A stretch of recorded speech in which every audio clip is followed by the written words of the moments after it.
Hello guys and welcome to our channel the basic consultants. तो जो आज की हमारी वीडियो होने जा रही है that is going to be a very interesting one.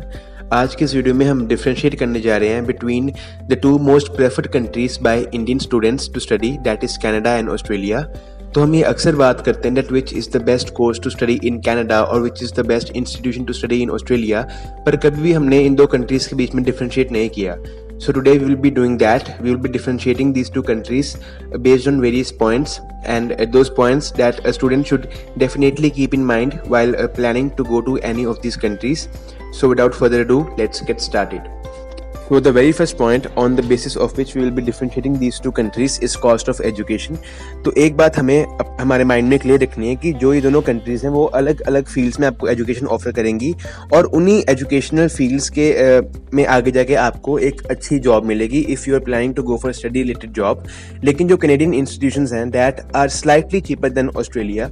अब ये नहीं है कि जो डिफरेंस है that is going to be of $10,000 और $20,000।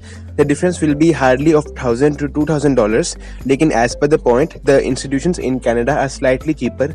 पर ये भी हर एक बच्चे का एक पर्सनल ओपिनियन है। If he or she has planned to go to Australia और अगर वो वहाँ पे जाके एक पर्टिकुलर कोर्स स्टडी करना चाहते हैं then I will say definitely go to Australia, क्योंकि आगे जाके जो आपको जॉब मिलेगी that will be worth it. और अब हम बात करते हैं हमारे सेकंड पॉइंट की, और वो ये है कि इन दोनों कंट्रीज में से किस कंट्री में आपको एक जॉब इजीली मिल जाएगी और किस कंट्री में आपको एक हायर वेज रेट ऑफर होगा।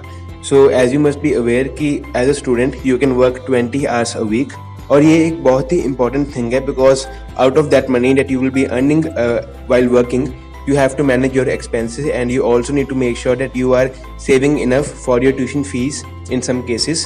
So as far as finding a job easily is concerned, जो stats हैं वो ये reveal करते हैं कि Canada has a higher percentage as far as getting a job easily is concerned. लेकिन अगर हम बात करें कि किस कंट्री में हमें हायर वेज रेट ऑफर होता है then Australia has an upper hand over Canada in this sector, क्योंकि जो डेटा है वो ये रिवील करता है कि ऑस्ट्रेलिया में आपको हायर वेज रेट ऑफर होगा as compare to Canada. And now discussing the third point and that is differences in climate. और जहाँ तक बात की जाती है क्लाइमेट की, the climate in Australia is a very moderate and a very pleasant one. The summers aren't that hot and the winters aren't that cold. और ये कहा जाता है that the climate in Australia actually is relatable to climate in India. लेकिन अगर हम बात करें कनाडा की, the climate in Canada is very harsh. In winters the temperatures can drop down to as low as -40 degrees Celsius. और जो summers हैं, well summers basically don't exist in Canada. वो सिर्फ 2 या 3 मंथ्स होते हैं when there is no snow and they term it as summers. So as far as climate is concerned, Australia's climate is way more soothing and way more moderate than the climate of Canada.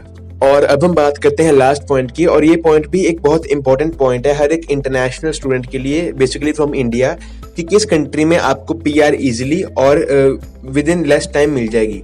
तो जैसे कि आपको पता है हर एक country का अलग अलग PR प्रोसेसिंग टाइम होता है कि वो एक इंटरनेशनल स्टूडेंट को कब स्टेटस देना चाहेंगे ऑफ अ परमानेंट रेजिडेंट।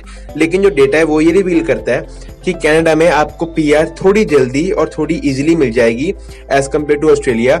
अब ये नहीं है कि जो डिफरेंस है वो 5 या 10 साल का है, पर हर एक कंट्री का अलग अलग टाइम होता है और इसी के बेसिस के ऊपर कनाडा में आपको PR थोड़ी जल्दी और थोड़ी ईजी मिल जाएगी एज कम्पेयर टू ऑस्ट्रेलिया।